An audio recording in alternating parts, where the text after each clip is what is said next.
Hola a todos. Hoy, 14 de marzo, hemos cumplido un año desde el decreto de estado de alarma en nuestro país, en España, con la llegada de esta crisis sanitaria que ha arrastrado también una crisis económica de proporciones colosales, por desgracia, para nuestra sociedad. En el Partido Libertario hemos decidido hacer una mesa redonda junto con otros colegas del partido, así que en el día de hoy me van a acompañar en esta mesa redonda para hablar un poco sobre todo este año tan largo y tan difícil para toda nuestra sociedad. Por un lado, Luis Gómez, que es afiliado del Partido Libertario. Luis es químico, es bioquímico en Alemania, es consultor para los grandes laboratorios y empresas de tecnología médica en Alemania, y además él escribe muchísimos artículos, es máster en economía medioambiental por la Universidad Francisco Marroquín. Buenas, Luis, ¿qué tal? Hola Roxana, muy bien, desde aquí, desde Leipzig, un saludo muy cordial. Encantado de estar aquí con vosotros compartiendo este rato en este nefasto día 14 de marzo. Muchísimas gracias a ti por acudir a nuestro llamamiento. Y por otro lado, estoy también con otro colega del Partido Libertario, con el coordinador del Partido Libertario en Navarra, Santiago Sainz. Santiago Sainz es un joven empresario libertario, como os decía, que además tiene muchas inquietudes, no solamente en el ámbito económico, sino también en la defensa de las libertades civiles. Él colabora activamente con fundaciones y con entidades asociativas que defienden, tanto en nuestro país como fuera de él, la defensa de los derechos humanos y de las libertades civiles de las personas. Muy bien, muy bienvenido, Santiago. ¿Qué tal? ¿Cómo vamos? Bien hallada, Roxana. Bien, bien. La verdad es que, pues eso, hoy recordando lo que ocurrió hace un año, ¿no? Cómo aquella noche salió Pedro Sánchez y pues rompió por completo toda la convivencia y las libertades que teníamos, y cómo un año después no hemos recuperado todavía nada. En efecto, es decir, hoy ya estamos conmemorando, lamentando este fatídico día cuando ya, pues como tú bien apuntabas, Santiago, pues nuestras libertades quedaron por los suelos, y junto con ellas también nuestra salud, por toda la gestión nefasta que hemos venido sufriendo a nivel de todo el país, da igual gobierno central o gobierno autonómico. Es, yo quiero lanzaros una primera pregunta y a ver cómo, por dónde me vais a salir. ¿No se podía saber?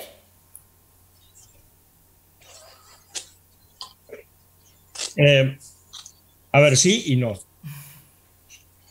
Eh, Empiezo por el no. No se podía saber porque ninguno de nosotros tiene una bolita mágica que le diga y le dicte qué va a ocurrir la semana que viene. Desde ese punto de vista, tal y como se ha ido desarrollando la crisis epidémica, la pandemia, los ingresos en hospitales, la respuesta del Servicio Público de Salud, etcétera, etcétera, las medidas adoptadas por los políticos para combatir esta crisis sanitaria. No, eso no se podía saber porque, ya digo, ninguno de nosotros tiene una bolita mágica que le diga, oye, la semana que viene va a pasar esto, esto y esto y esto. Entonces, es absurdo, ¿no? ¿Se podía haber hecho lo que se hizo, esté bien o esté mal, luego lo podemos hablar, antes? Pues probablemente sí, efectivamente sí.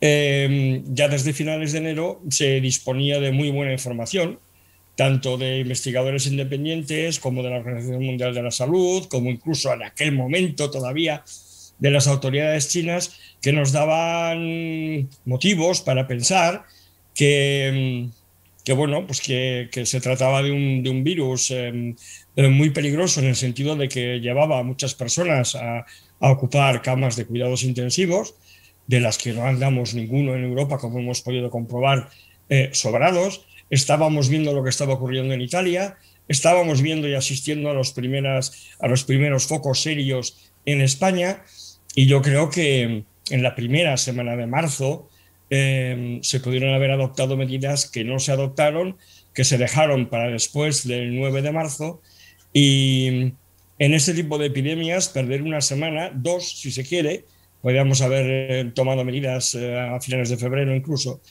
es perder mucho tiempo porque estamos hablando de muchas infecciones.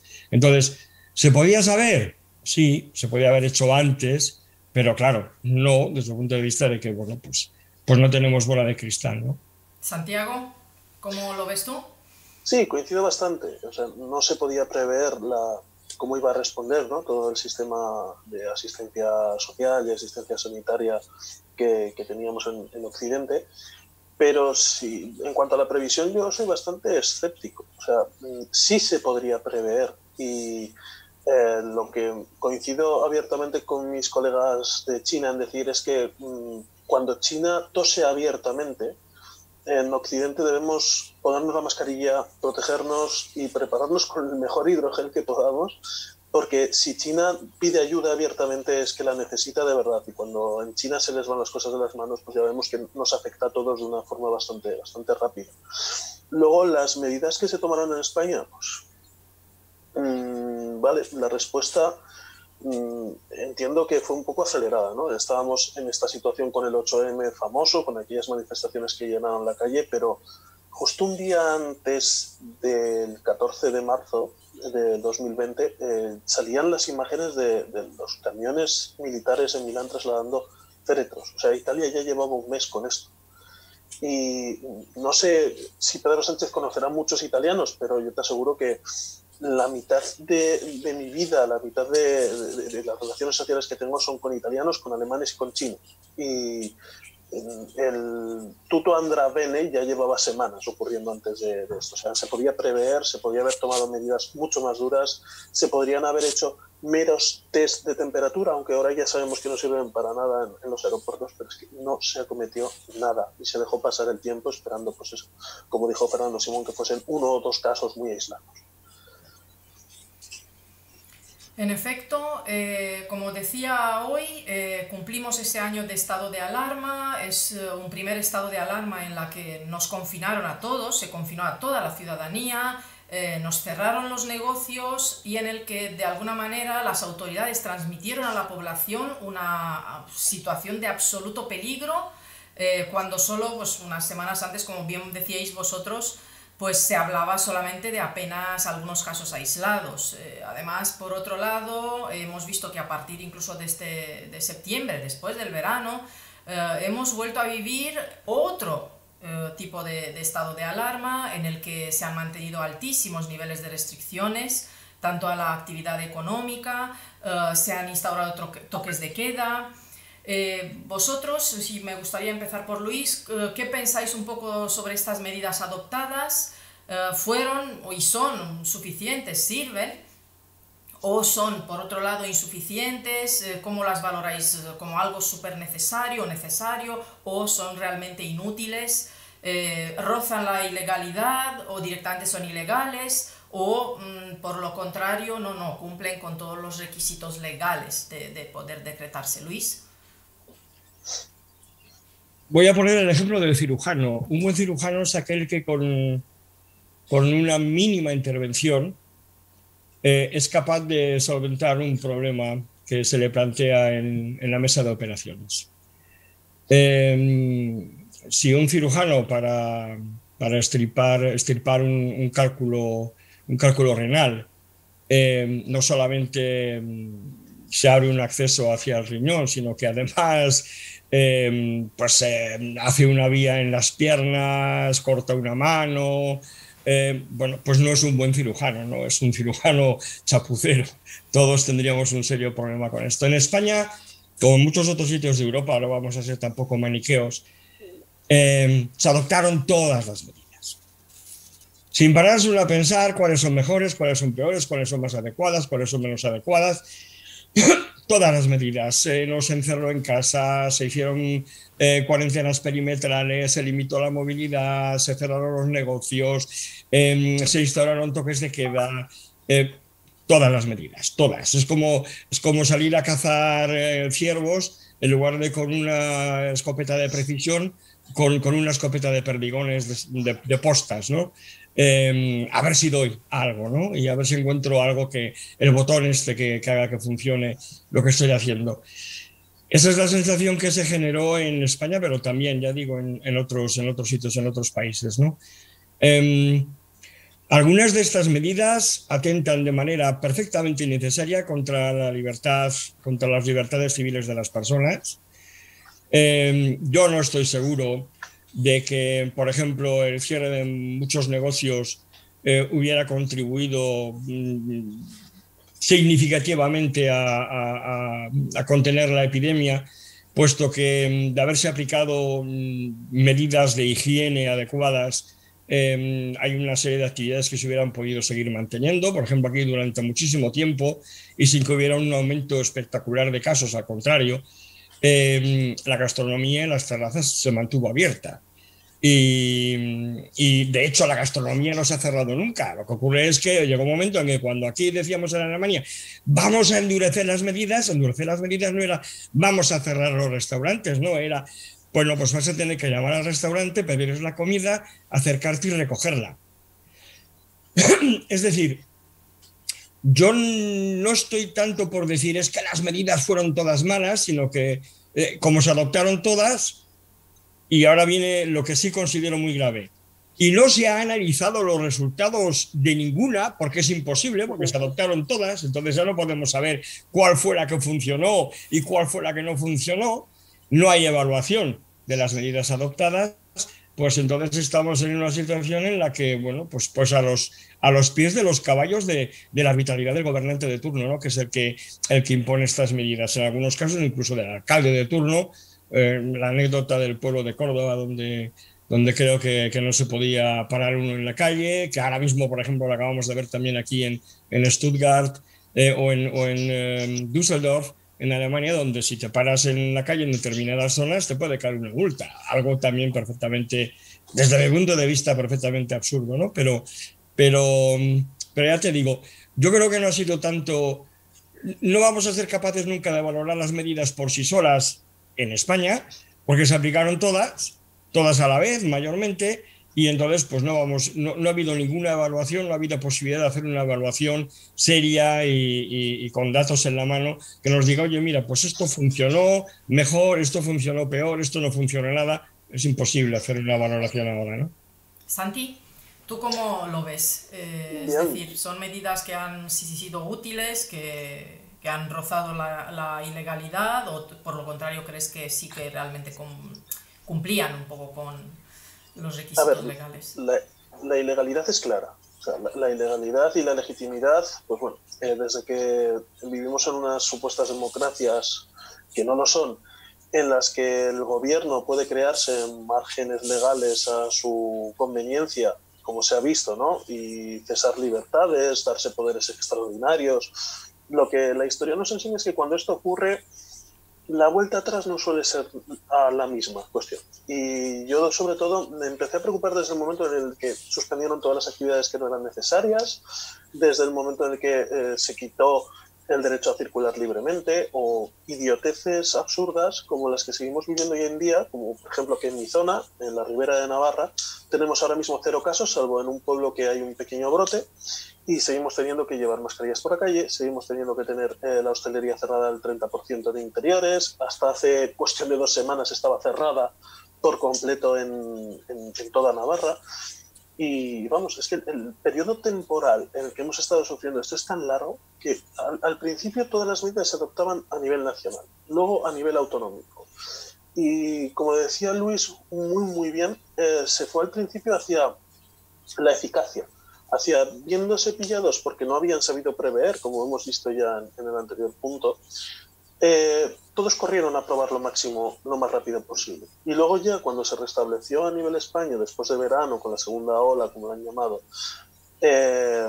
toda la serie de medidas autonómicas, se ve que hay autonomías que aportan una, hay autonomías que aportan otra, luego se hablan las cosas, se aprueban aquí sí, aquí no. En Castilla y León tienes cerrada la hostelería y luego fuera en otro sitio, ¿no? Y por ejemplo, para los que trabajamos moviéndonos por todo el territorio nacional, ha sido un jaleo.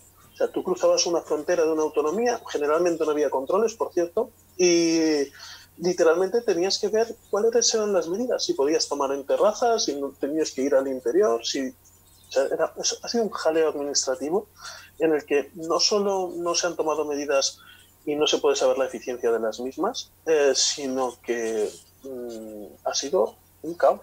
Y la sensación que hemos transmitido al mundo es de caos, sin solución alguna. Igual de negativa que la sensación de caos, permitidme que apunte una cosa a lo que acaba de decir Santiago, ¿no? Es la sensación de sumisión.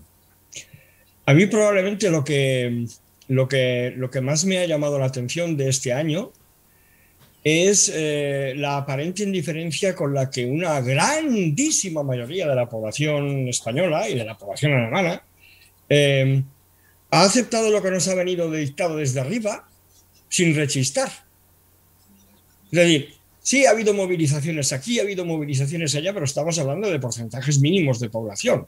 Es decir, las personas en general, temerosas por su salud, motivadas en este temor por las tremendas noticias que venían de fuera en el caso de España y que venían de aquí en el caso de Alemania. Digo que venían de fuera en el caso de España porque en España seguro que hay algún oyente, algún asistente a esta pequeña charla que nos puede dar una fecha más o menos exacta, pero yo creo que hasta bien entrado junio no se vio ni un solo féretro. Es decir, en España no había muertos, los muertos eran números. Y estábamos todos tan tranquilamente sentados en casa, saliendo a las 8 de la tarde a aplaudir a un balcón. A mí esto es lo que más me ha... Yo creo que es la imagen con la que me voy a quedar después de cuando esta pandemia se transforme en endémica y todos respiremos un poco. La imagen que me va a quedar va a ser esa, la de con qué facilidad nos han convertido en sumisos. Sí. La verdad es que da la sensación, no sé, a ver si os parece correcta esta lectura, que ese monstruo que teníamos dormido durante décadas, desde la caída, la muerte del dictador Franco, hasta lo ocurrido hasta el 14M del año pasado, parecía que el monstruo ese del totalitarismo, de estar ahí bajo la bota del Estado, pues estaba dormido. No es que nuestra sociedad hubiese descubierto la responsabilidad, los valores de la democracia, no. Hemos visto que está bastante dispuesta a renunciar a ellos fácilmente a la primera de cambio, en cuanto cualquier... Y esto es una lectura que yo hago incluso por la propia clase política, el cómo han reaccionado en el Congreso de los Diputados y en los diferentes congresos autonómicos, tomando toda una serie de medidas, y se han quedado tan tranquilos en avasallar completamente nuestras libertades civiles, económicas y de todo. No sé, ¿cómo lo veis vosotros? Sí, es un poco como lo describes, ¿no? Ya te digo, no solamente en España, yo creo que nos ha pillado a todos a contrapié en Europa, ¿no? Ahora mismo, por ejemplo, yo hoy por la mañana temprano leía las protestas que ya empiezan a cobrar peso dentro del Parlamento Europeo y de la Comisión Europea, referidas al control de fronteras de países como Bélgica, ¿no? Que llevan una política muy estricta de control de ingreso en su país y de movilidad de los ciudadanos belgas, ¿no? El fantasma del totalitarismo no muere nunca, porque no es un fantasma. El rito totalitario, este ictus totalitario, lo llevamos todos un poco dentro. Es muy humano, ¿no? Esto de creer que tenemos la solución, pero no solamente para mí, sino para todos, y entonces lo mejor es imponérsela a todo el mundo, ¿no? Yo creo que esto es muy de Homo sapiens, esto nos viene de los tiempos pretribales casi, muy humano. Por lo tanto, siempre hay que estar muy alerta, es decir, la libertad no viene regalada, no nos la regala nadie, la libertad hay que luchar por ella todos los días, en todo momento. Y en el momento que nos descuidamos un poco por nuestros miedos, fundamentalmente, el miedo es el mayor enemigo de la libertad, el miedo a lo que pasará, el miedo a la muerte, el no ser capaz de enfrentarse a los momentos de incertidumbre. En ese momento justo es cuando se nos baja un poco la vigilancia en cuanto a mi libertad, y empezamos a caer en rituales y en posturas totalitarias y aceptarlas, curiosamente. Y como decía antes Santiago, el problema está en que volver a la situación anterior a este tipo de coyunturas es muy difícil. Hay derechos que nos va a costar muchísimo trabajo recuperar. Y de esto la gente todavía no es consciente, ¿no? Bueno, más que la gente sea consciente de ello, ¿no? Yo creo que es que hay lecciones históricas que no tenemos aprendidas. Siempre que ha ocurrido que un gobierno se ha apoderado o ha conseguido poderes extraordinarios, esto ha acabado mal. O sea, ha acabado muy mal. Y siempre se encuentra una buena excusa. Sea una excusa real o sea una excusa prefabricada. O sea, tú que estás en Alemania, siento recordar esto, pero en el año 33 Hitler toma poderes absolutos porque supuestamente el Reichstag había sido atacado y se necesitaba una serie de poderes absolutos. El pueblo alemán no recuperó una libertad igual hasta después de la reunificación. O sea, fueron 50 años en los que, 60, perdón, en los que el pueblo alemán no tuvo las riendas de su destino. Cuando se dan poderes extraordinarios ocurre esto. Para mí, Estados Unidos acabó en el año 1945 en cuanto el presidente Truman se arrojó a sí mismo poderes extraordinarios para crear la negación plausible y empezar a crear sistemas de seguridad nacional que estaban por encima del bien y del mal y que estaban por encima del poder y el sometimiento y el control público. O sea, desde el momento en el que estas libertades no se construyen de todos, sino que nos vienen impuestas, se acaba con la libertad real. Entonces, que la gente ha renunciado a esto bastante fácil, sí, es bastante obvio. Porque, como dicen mucha gente de vuestra generación, porque se ha olvidado, en mi generación no se ha vivido en totalitarismo ya, o también porque hasta ahora toda esta actitud paternalista del Estado siempre había ido en beneficio de la gente, entre comillas. O sea, siempre se había rascado algo. Pero en el momento en el que esa renuncia a las libertades, ya se ha visto pues, que nos afecta a vernos con familiares, que nos afecta a poder movernos, que si salimos a la calle y se nos ha olvidado la mascarilla nos pueden multar y que se entra en una suerte de absurdos, la gente ya empezaba a temer. Y el totalitarismo se basa en el miedo. O sea, el problema es que ese miedo también arraigue en la población y en vez de enfrentarse o buscarle la vuelta o hacer trampas, y lo digo en serio, o sea, aquí hay gente que ha utilizado su posición para saltarse la legalidad. O sea, estamos viéndolo claramente.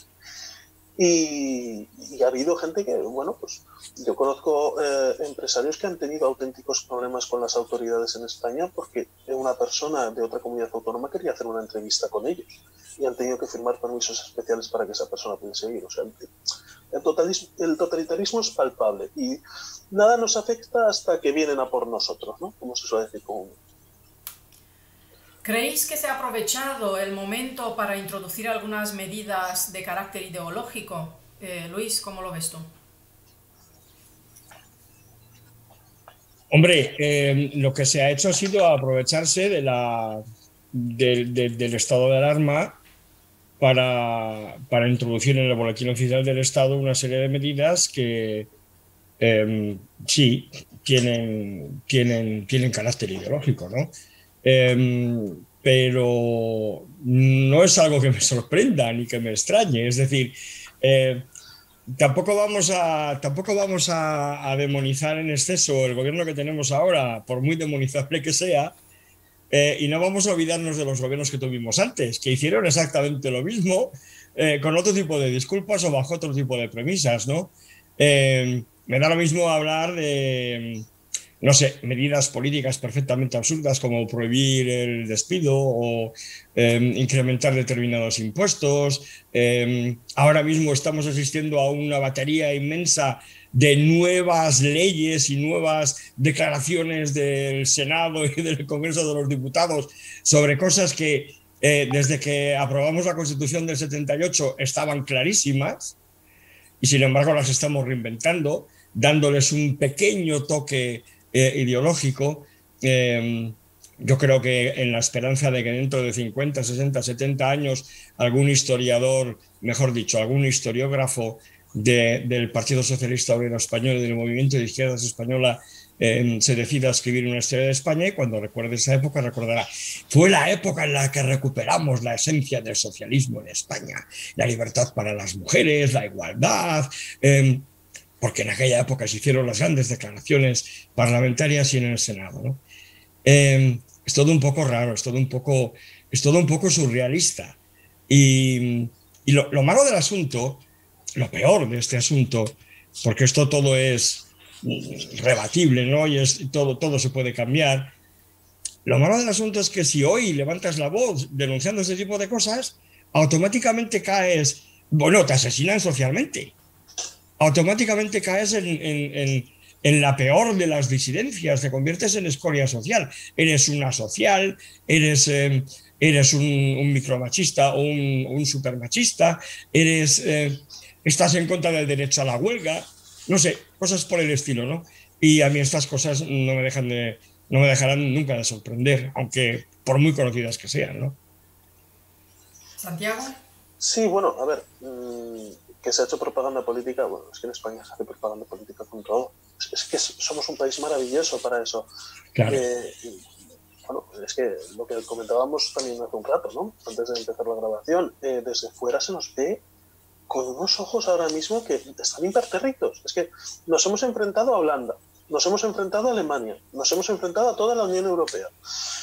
Y seguimos en nuestro ensimismamiento ultranacionalista, sea de donde sea, o sea, venga de la derecha y sea nacionalista puro, o sea de la izquierda vanagloriando el Estado y todo lo que es el estado de bienestar, ¿no? Como ellos lo llaman, que es el bienestar del Estado, lo sabemos todos. Pero vamos, en el momento en el que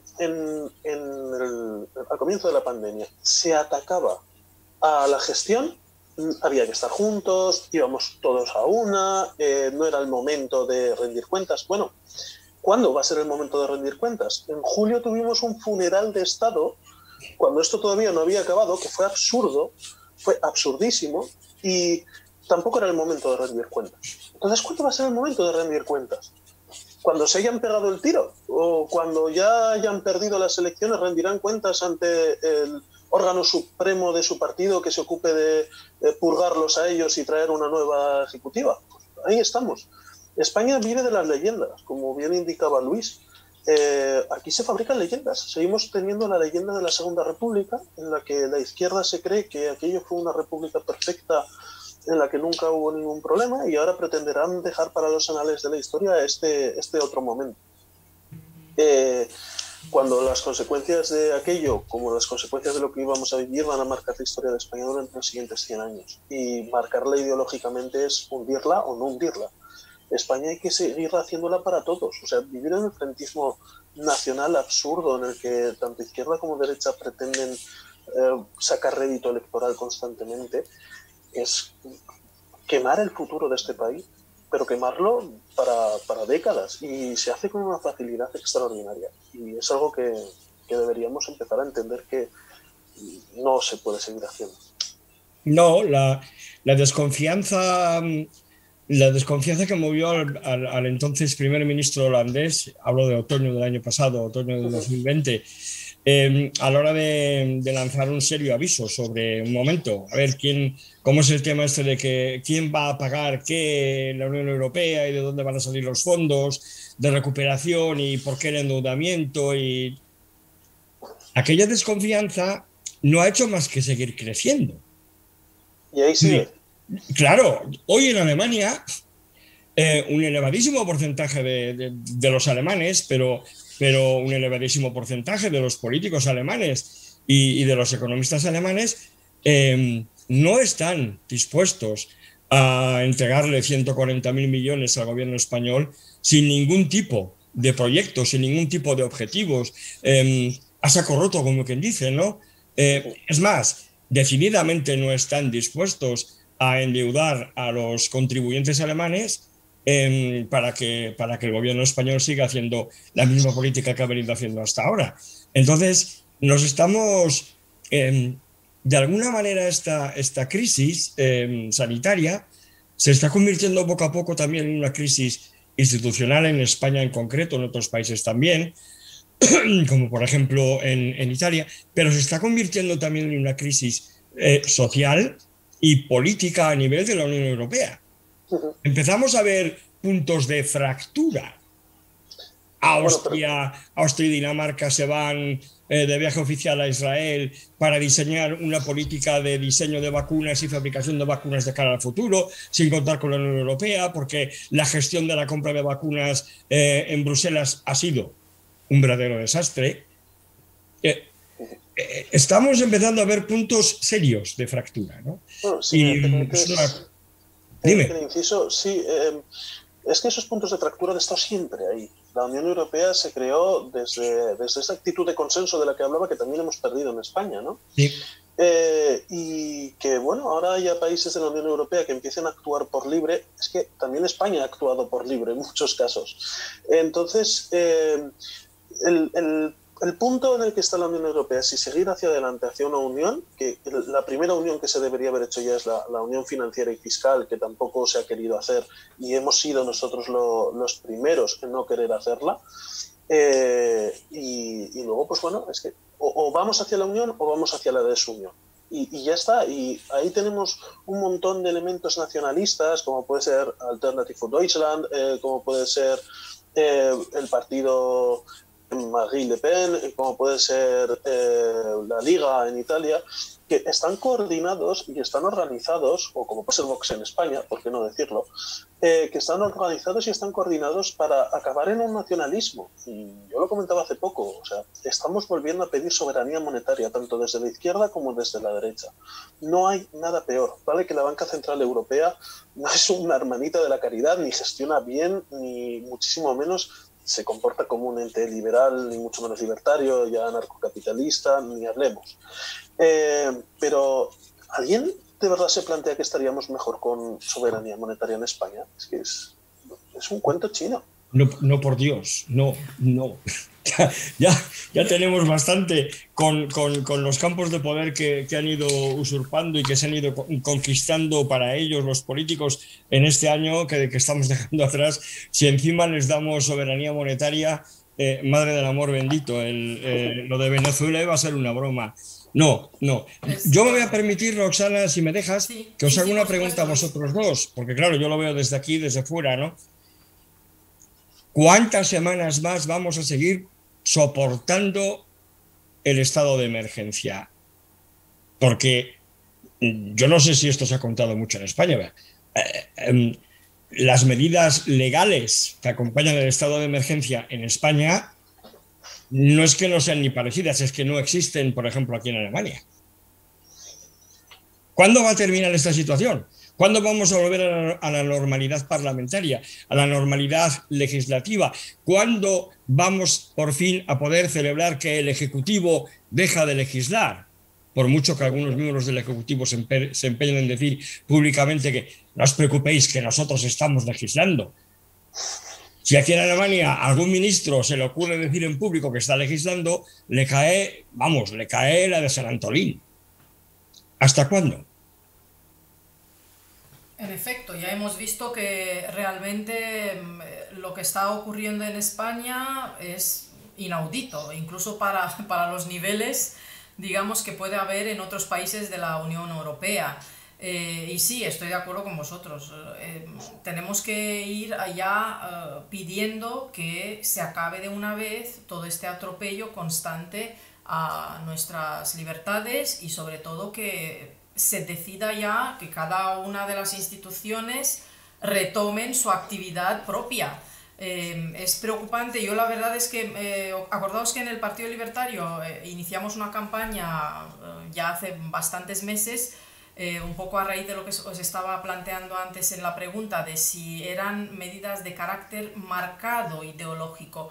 Porque bueno, como tú decías, Luis, al principio sí que todos los gobiernos han ido haciendo, obviamente, a lo largo de sus mandatos, toda una serie de reformas ancladas en su propia ideología, más el que menos, pues al final son socialdemócratas todos, pero claro, esto ya hay como un antes y un después. Este nuevo ataque ya se sustenta en ir más allá, incluso de los límites, de alguna manera, de las reformas intervencionistas a las que estábamos acostumbrados. Por poner un ejemplo que puede ser un poquito sencillo, pero para que la audiencia lo entienda, ¿desde cuándo, como decíamos en la campaña del Partido Libertario, el virus sale más de noche que de día?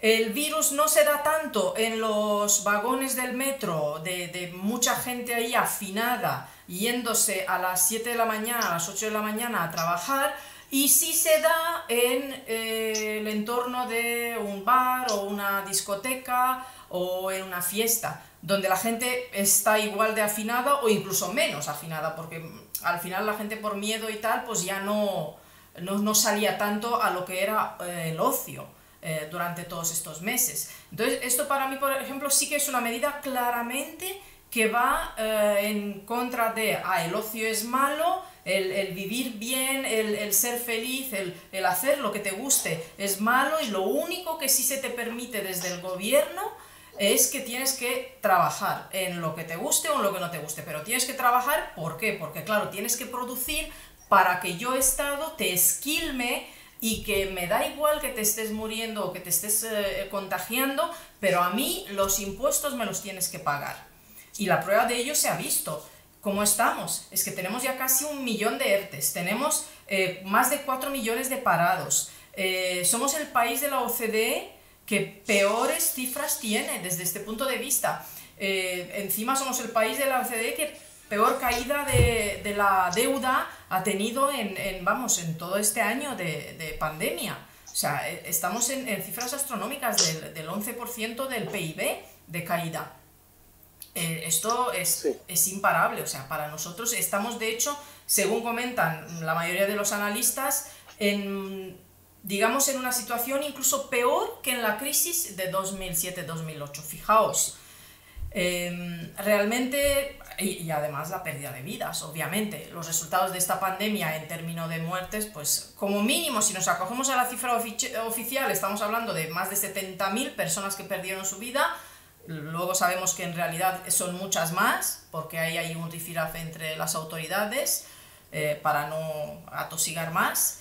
Y también hemos notado lo que comentan los médicos. Yo no sé cómo lo veis vosotros, pero bueno, los primeros resultados dan que un alto porcentaje de la población empieza a sufrir toda una serie de problemas psicológicos. La atención primaria de la sanidad del Estado, gestionada por el Estado en España, ha ido de mal en peor, ya era mal antes, pero bueno, ya con la pandemia todo se ha ido a citas telefónicas y poco más. Y esto parece que no va a ir a mejor desde mi punto de vista, pero bueno, os lo quiero preguntar a vosotros. ¿Creéis que ya hoy 14M hemos pasado lo peor o todavía está por venir más a nivel de nuestro país? Bueno, si me permites primero por responder a tu pregunta y luego voy con la de Luis. Yo creo que no. O sea, yo creo que lo peor está por llegar. O sea, y tú lo has dicho, ahí están los ERTE, que son parados encubiertos, ahí está la prohibición de despedir, que se ha mantenido. Hay una situación de... a este gobierno se le llamaba el gobierno Frankenstein, pero está convirtiendo la economía española en una economía zombie.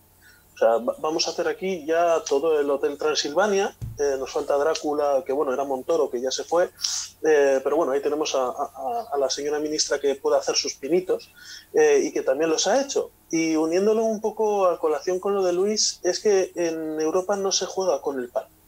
Vamos a ver así, claro. Aquí se ha empezado como bien indicaba Roxana, a hacer a todo el mundo trabajar. El trabajo era sagrado, parecía sagrado, pero vamos... la cuestión era eso, era seguir manteniendo todo el sistema impositivo que había.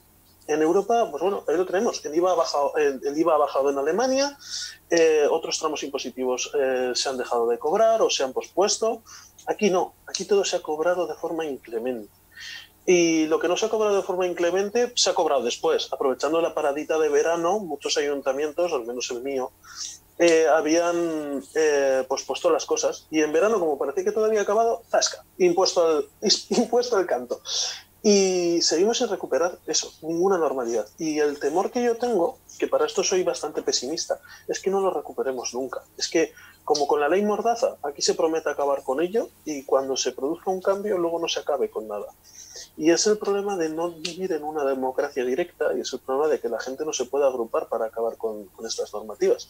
Es algo que nosotros desde el partido siempre hemos defendido, pero que la gente siempre sale con el es que quieres que vote cada 4 meses. Es en plan de, a ver, es que democracia es más que votar cada 4 años. Luego, no te quejes de que te estén pasando estas cosas. Las medidas que se han tomado aquí son nefastas. El nivel de crecimiento económico, o mejor dicho, de decrecimiento económico que tenemos, lo peor es que no solo es que hayamos caído un 11 este, es que hemos caído un 11 este con, como vemos, la economía zombificada. Es que si no hubiésemos tenido estas medidas y el gobierno hubiese hecho lo que hubiese querido y la gente pudiese haber despedido libremente y todo no se hubiese controlado de esta manera para maquillar los resultados, porque es que esto es maquillar los resultados, estaríamos en una caída pues, que igual sería la peor del planeta, un 15, un 16, un 18%. Salgamos a la calle y miremos lo que dice el incremento de precios real que hay, porque otra cosa es lo que nos dicen en el IPC y otra cosa es lo que ha subido la carne o lo que ha subido la cesta de la compra. Yo como economista me he fijado bastante en ello. Mi padre iba a comprar durante la pandemia y he visto un cambio de precios a nivel de calle en los productos brutal entre antes del confinamiento y después del confinamiento. Lo que antes costaba 3 euros ahora cuesta 4,95. La gasolina ha subido a pesar de que hay menos movilidad. Y hay menos consumo de gasolina. Entonces esto solo se explica de una forma, la expansión crediticia y todo este dinero que se está regalando y se está mal invirtiendo. Normal que desde Alemania no quieran darnos nada, porque es que no hacemos nada con ello.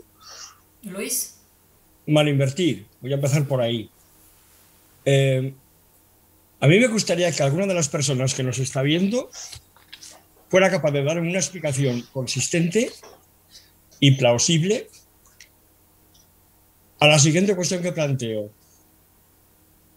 Este gobierno, en la situación actual de la economía del país, pero no ya del país, olvidémonos del país, en la situación actual de la economía de los españoles, de las personas, en su casa, en su familia, en su trabajo, en paro, sin poder realizar su actividad. Este gobierno, ¿por qué decide conceder una ayuda de 53 millones de euros a una línea aérea, no importa cuál, y no da a cada español 1 millón de euros? Porque si el dinero está ahí, lo normal es invertirlo allí donde es necesario, es decir, en las personas que son las que necesitan el dinero ahora para salir adelante. 53 millones de euros, que se dice pronto. Siento romperte la cuarta pared, pero te doy la respuesta yo. Se llama efecto Cantilio. Se llama efecto Cantilio. Es muy sencillo. O sea, y además, ostras, se me ha olvidado el pensador. No sé si era Mises o Hayek. La gota de miel. Se va extendiendo lentamente en la economía el dinero cuando lo inviertes. Entonces, el Estado tiene la capacidad, y los socialistas, así, socialdemócratas o como queramos llamarlos, tienen la capacidad de elegir con ese dinero de nueva creación quién se hace rico. Claro. Y es lo que están decidiendo, están enriqueciendo a los suyos. Y punto. Ya está, es lo único que importaba, en el fondo. Están en política para eso, no para hacer gestión pública. Si no, habrían comprado, que yo cuando estaba haciendo ayer el backup de todo lo que había pasado en este año, si no, cuando habrían comprado test, se habrían fijado en la homologación de verdad. Si no, cuando decían que no había que usar mascarillas, habrían dicho que había que usar mascarillas. O sea, es que las decisiones han sido horribles. Y siguen aprovechándose de ello. Es que la respuesta es esa. Es un gobierno, y tenemos un gobierno, quien gobierne PP o Partido Socialista, que según les vienen las cosas, se reúnen en petit comité y deciden qué medidas se van tomando para sacar rédito político. Porque el único objetivo es ganar elecciones.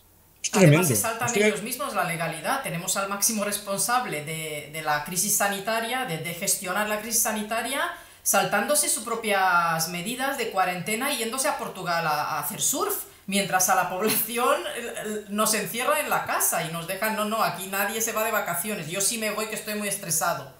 Sí, bueno, de la función ejemplificadora o ejemplificante del político en la vida social española o en la vida social de muchos países europeos no vamos a hablar porque ya sabemos que Pero no bueno, pero existe. Luis, es que ya a un nivel de sinvergüenza, pero es que ya les da igual todo. Antes por lo menos de alguna manera lo hacían más de tapadillo, pero es que A ahora mí, ya es que todo vale y les da a igual. mí me acaba Santiago de romper un esquema mental definitivamente. Si no lo tenía ya muy roto y muy lesionado. Realmente, bueno, realmente ese modelo mental que voy a hacer un símil, era una de mis tazas de porcelana en la cabeza, ¿no? Se llamaba el socialismo está para sacarnos de la pobreza. Y resulta que ahora se acaba de romper. ¡Buah! Y la nueva porcelana pone el socialismo está para hacer ricos a sus amigos. Y es tremendo. Es tremendo. Sí, no, pero es que Preguntabas. funciona así, punto. O sea, es que es muy sencillo. Nadie se mete en política por servicio público, y menos en un país en el que el 41% del PIB depende de los presupuestos generales del Estado. O sea, el 41% de todo lo que se gasta aquí lo decide el gobierno. Es mucha lana que cortar.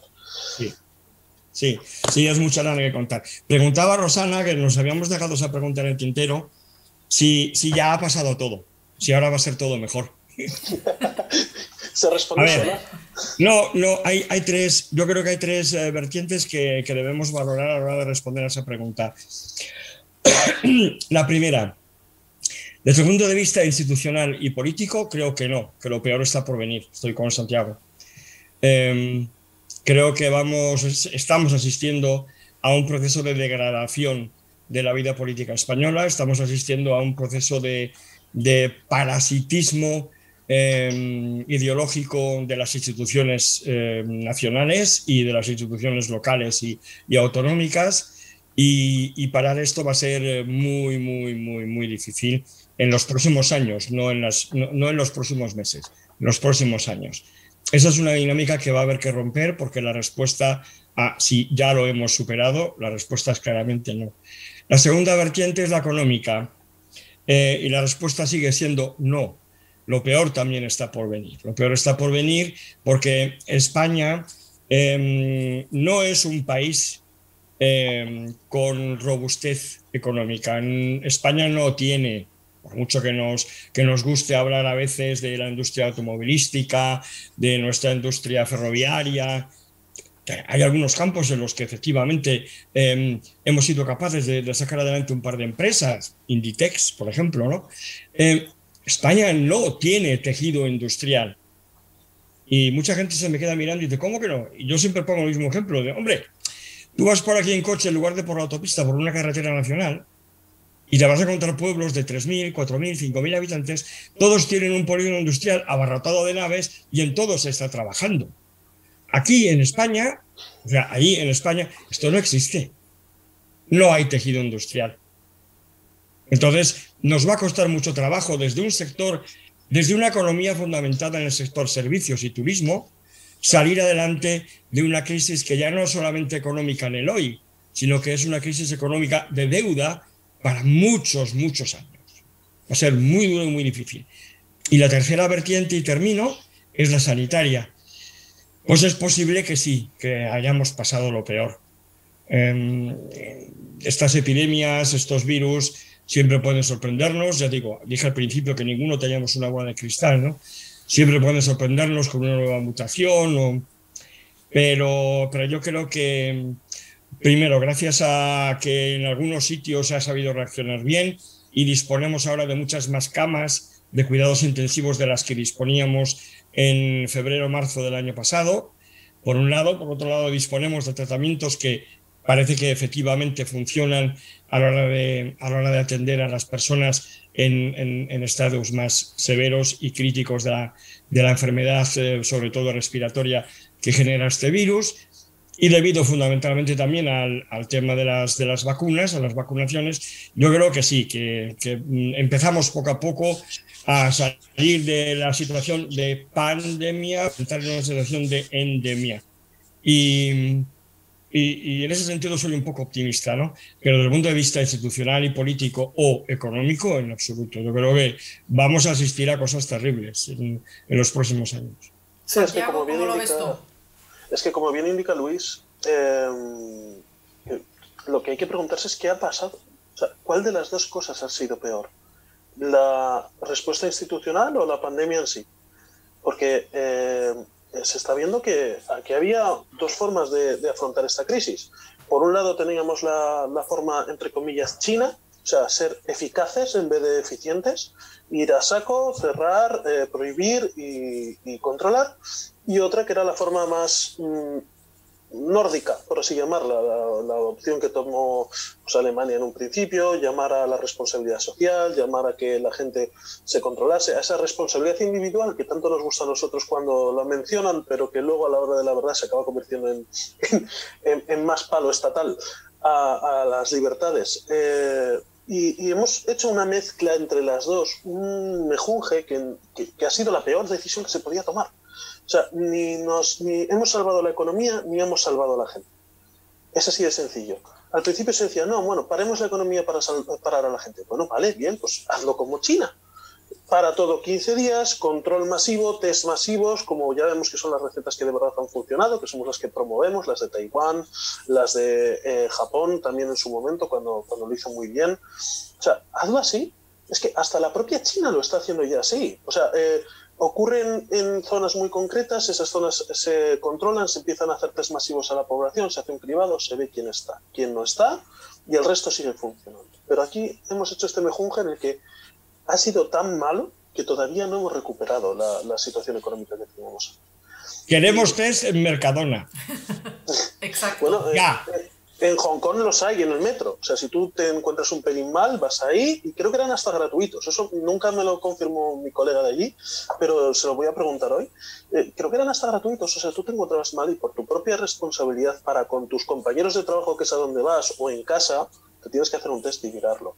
Pero aquí es eso. Es que la pregunta de verdad es ¿qué ha pasado? ¿Nos ha pasado el tren del totalitarismo por encima o ha pasado una pandemia? Es que somos el país que peor resultado económico ha tenido de la OCDE, que es que tú mismo lo has dicho, Roxana. O sea, ¿qué es peor? ¿El remedio mal hecho o la enfermedad? Para otros países la enfermedad sí ha sido un bajón, como Luis lo sabe muy bien, en Alemania ha sido un trago duro, pero Alemania ha sabido responder muy bien.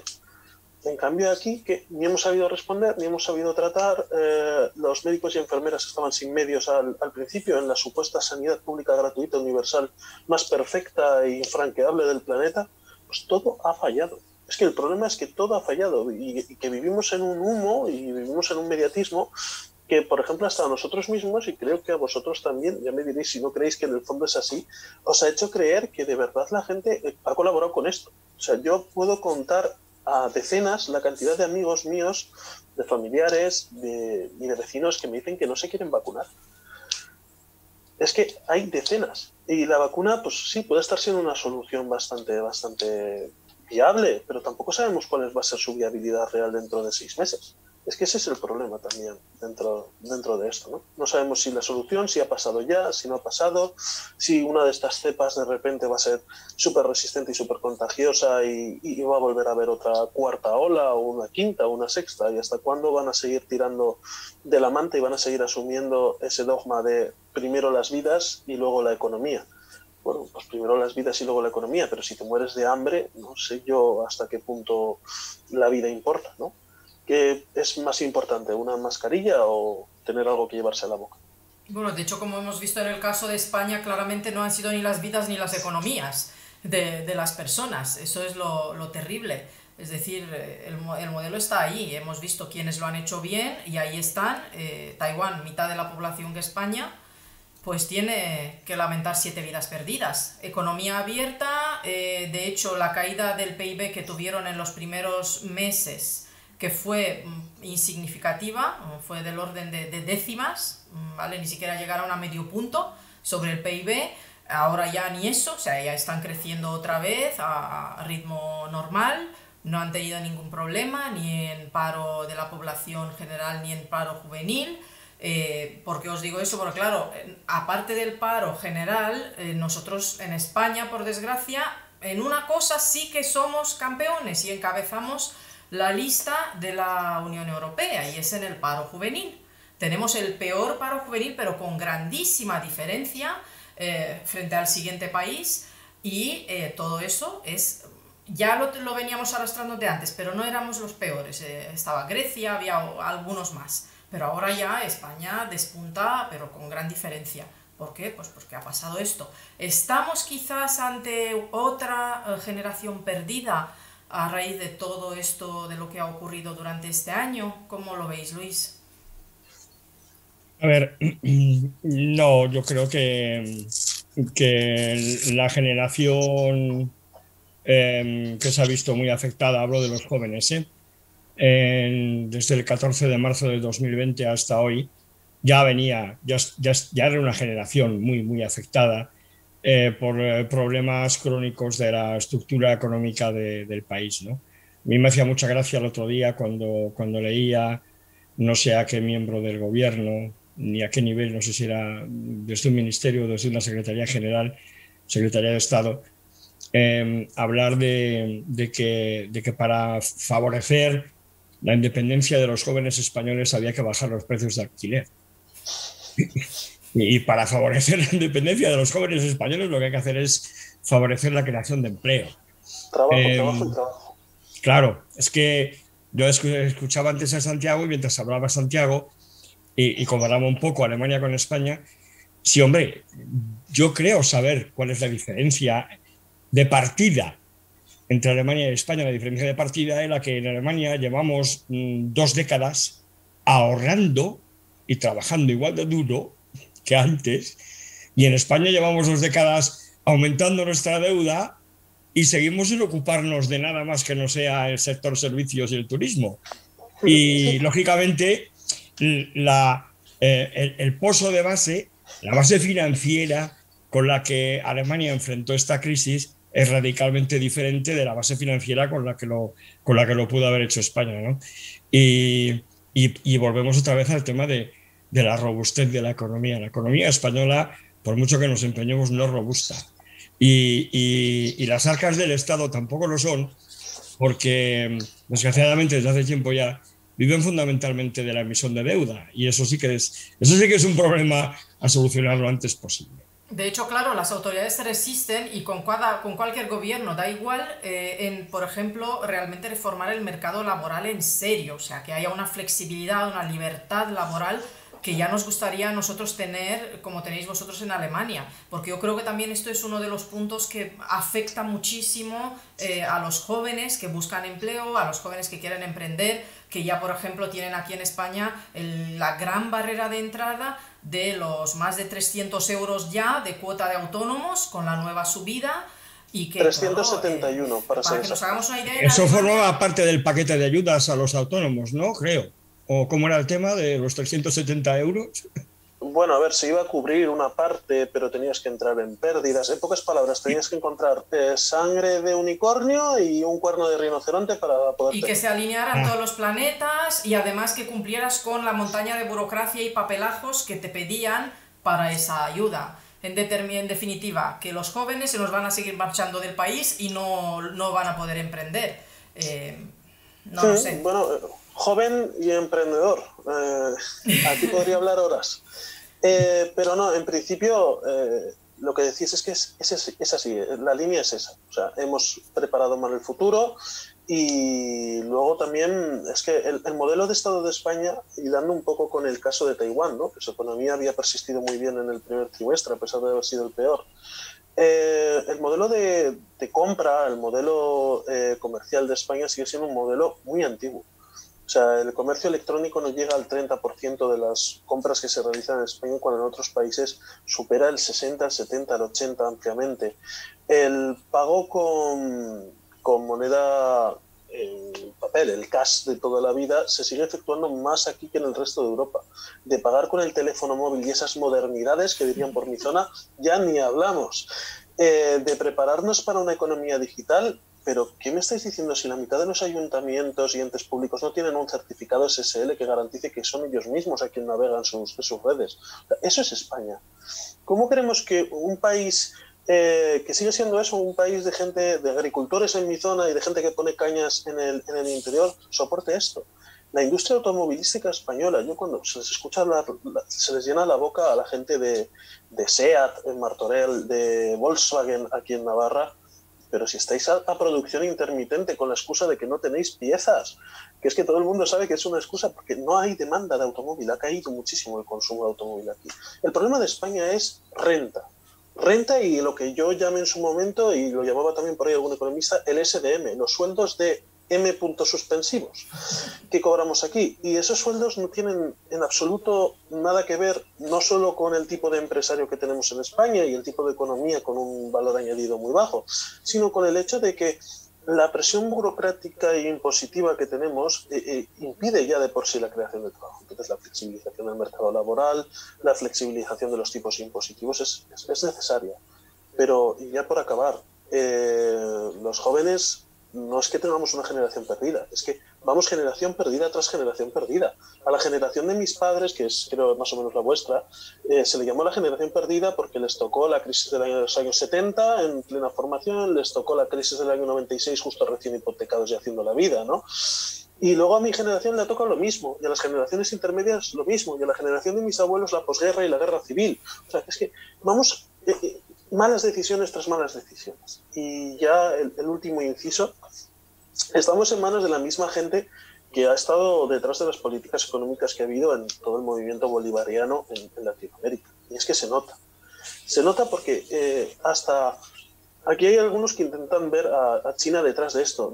Yo me pareció fascinante cuando un colega chino con el que trabajo me pasó la frase de era un delegado chino muy, muy importante, no sé si era hasta el vicepresidente económico de China, hablando con un venezolano que decía, ¿y ustedes cómo hacen para que la economía de los sectores que les interesa crezca? Pues la respuesta se la dio el chino, rebajas fiscales. O sea, aquellos sectores que nos interesan les bajamos los impuestos y empiezan a innovar y crecer, que da gusto verlo, las zonas económicas especiales y demás. Y el venezolano se echaba las manos a la cabeza porque él seguía creyendo que la receta para todo esto es subir impuestos. Y seguimos en esa línea en España.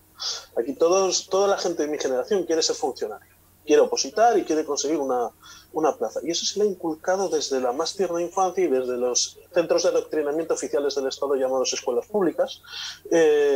Y seguimos en esa tendencia. Es que en España no queremos entender que el futuro hay que labrarse, que hay que innovar, que hay que emprender y que uno no se hace empresario para ser rico. O sea, que hay gente que cuando yo le digo que tengo una empresa, se cree que vivo en la abundancia, ¿no? Vivo con mis padres. Vivo intentando ganarme poco a poco la vida y en algún golpe estabilizarme bien y empezar a vivir solo, tener una serie de ingresos y demás. Pero seguimos en un país en el que yo creo que mucha gente no se ha dado cuenta de que no era normal que en 2005-2006 un albañil cobrase lo mismo que un médico. Y seguimos en ese país en el que la gente se cree que el dinero se puede crear de la nada y repartirse entre todos. Y ese es el problema real. Seguiríamos hipotecando generación tras generación tras generación mientras no nos abrochemos el cinturón y empecemos a hacer lo que ha hecho Alemania. Y ahí tenemos el modelo, lo tenemos al lado. Si es que no hay que irse lejos, está ahí. Copiémosles. No, y gracias a la globalización tenemos muchos modelos que podemos contrastar y escoger aquellos aspectos que realmente se nos adapten y nos ayuden a salir adelante como sociedad, que se desarrolle y que respete a sus integrantes. Sí que me gustaría, porque ya nos estamos acercando hacia el final, que hablemos un poco también de qué pasa con las vacunas. Luis antes estaba mencionando un poco este tema, pero bueno, si podemos ahondar, eso sí, vamos a ser un poquito más breves, porque además me quedan dos cosas que os quiero lanzar así de final de programa. Y empezamos, Luis. ¿Qué pasa con las vacunas? A ver. Vamos a ver, brevísimamente. Las vacunas están ahí. El hecho de que estén en las vacunas, lo primero que tenemos que decir es que es un milagro de la biotecnología. O sea, es una maravilla lo que hemos sido capaces, la humanidad, lo que ha sido la humanidad y las personas que se han encargado de investigar ese tipo de soluciones, lo que han sido capaces de diseñar, crear y poner en venta, poner en el mercado en apenas 3/4 de año. Se me antoja titánico, se me antoja, bueno, no tengo suficientes sombreros para quitármelos y saludar y dar las gracias, ¿no? Eso para empezar. ¿Qué ocurre? Que lógicamente estas vacunas no han dispuesto del tiempo de prueba post-vacunación de que disponían otras vacunas en otras circunstancias temporales diferentes. Con lo cual, hay cosas que no sabíamos y que estamos aprendiendo ahora, ¿no? Sobre efectos secundarios, sobre reacciones alérgicas, sobre cuáles son los niveles de inmunidad que se obtienen, que se consiguen, sobre cuánto va a durar esa inmunidad, sobre hasta qué punto se mantiene la efectividad de una vacuna respecto de las diferentes variantes del virus. Claro, son cuestiones que estamos aprendiendo ahora, pero los datos de que disponemos nos dan dos pistas, creo que importantes. La primera, los niveles de inmunización que se están alcanzando son muy altos, lo cual es para celebrar. Y la segunda, los niveles de efectos secundarios graves, severos, son muy bajos, lo cual también es para celebrar. Efectivamente, a nadie le gusta tener que quedarse un día de baja o dos en la cama porque tiene fiebre muy alta, porque tiene dolores articulares, porque tiene dolor de cabeza. Últimamente se están refiriendo casos también de diarreas y problemas estomacales y tal. Pero no podemos perder de vista que estamos hablando de un porcentaje relativamente pequeño de todos los vacunados. Entonces, yo quiero ser un poco optimista y quiero mantener la confianza en que no importa si se trata de una vacuna vectorizada o de una vacuna de ARN, ADN o de una vacuna tipo Janssen con virus desactivado o una vacuna simplemente en base a proteínas, que son los 4 tipos más importantes que hay.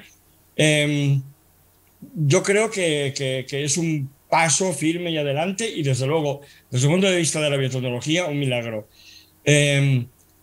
No tienen chips, no nos van a vigilar por GPS, no hay conspiración, no hay nada de eso. Lo que ha habido a lo mejor es un poco de prisa, pero es que corría prisa sacar adelante ese tipo de soluciones, ¿no? Y bueno, estamos viendo cómo por un lado, pues efectivamente están bajando los casos de infección en los grupos de población en los que se está vacunando. Tenemos el ejemplo de Israel, también magnífico. Y cuidado, cuando leemos, sí, pero es que ha muerto por la vacuna. Yo soy científico y en estos momentos no dispongo de ningún documento científico, ninguna publicación científica, ningún review que me diga que el número de fallecidos que se está controlando ahora mismo muy estrechamente en los países nórdicos, en Dinamarca, en Israel, tenga relación directa con la vacunación. Cuando aparezcan, cambiaré de opinión, como se suele hacer en ciencia. Pero de momento, los científicos no tenemos nada que nos diga, cuidado que esta vacuna mata. No, no es cierto. No tenemos ningún tipo de evidencia en ese sentido. Lo digo porque sé que hay mucha gente que dice que sí, que es que esta vacuna mata. Pues no. De momento no tenemos ninguna evidencia que nos demuestre que esta vacuna hace otra cosa que no sea lo que se pretende: inmunizar a un porcentaje cuanto más elevado mejor de la población. Y reconociendo que sí, que efectivamente no sabemos cuánto tiempo va a durar la inmunidad, pero estamos viéndolo, estamos aprendiendo. Si me permitís, antes de que Santi responda a esta pregunta, sí que me gustaría hacer un inciso a raíz de lo que tú comentas, y efectivamente yo también quiero felicitar a la comunidad científica por este gran logro.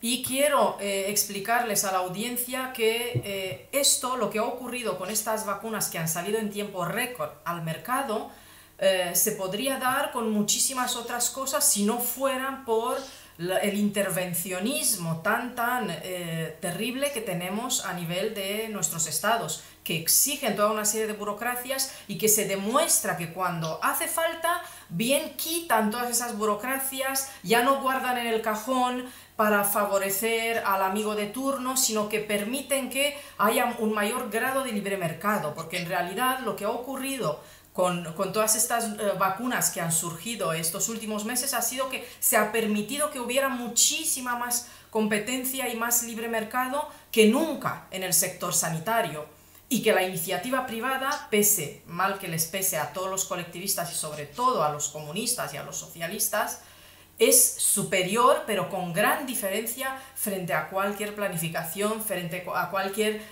digamos, diseño estatal de un producto. Si esto lo hubiésemos tenido en manos de empresas estatales, las mal llamadas empresas públicas, pues yo creo que no tendríamos, tendríamos la vacuna china y para de contar.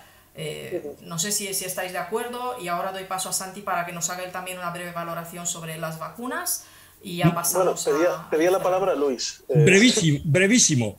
No tenemos vacunas gracias al Estado.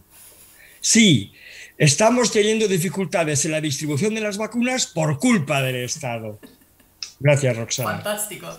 Santi. Es que, hablando un maestro como Luis, creo que no se puede añadir muchas más palabras. Ha explicado perfectamente cuál es el caso de estas vacunas, por qué están funcionando y por qué pueden ser una buena opción para este caso. Y tú, Roxana, has indicado algo que yo tenía guardado para decir, pero sí, tenemos estas vacunas gracias al sector privado. Además, se intentó falsear muchísimo con los datos de cuánta inversión pública había en las vacunas, ¿no? Y bueno, la vacuna de Pfizer es de Pfizer, no es del gobierno alemán, es de Pfizer.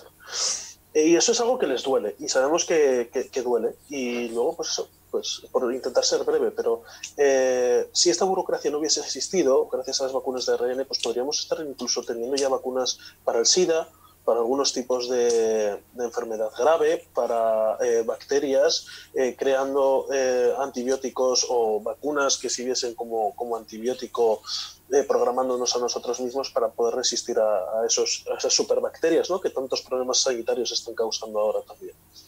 Y es que es eso, es que hablando Luis ha dado una masterclass en cuestión de 2 minutos, o sea, no se puede mejorar.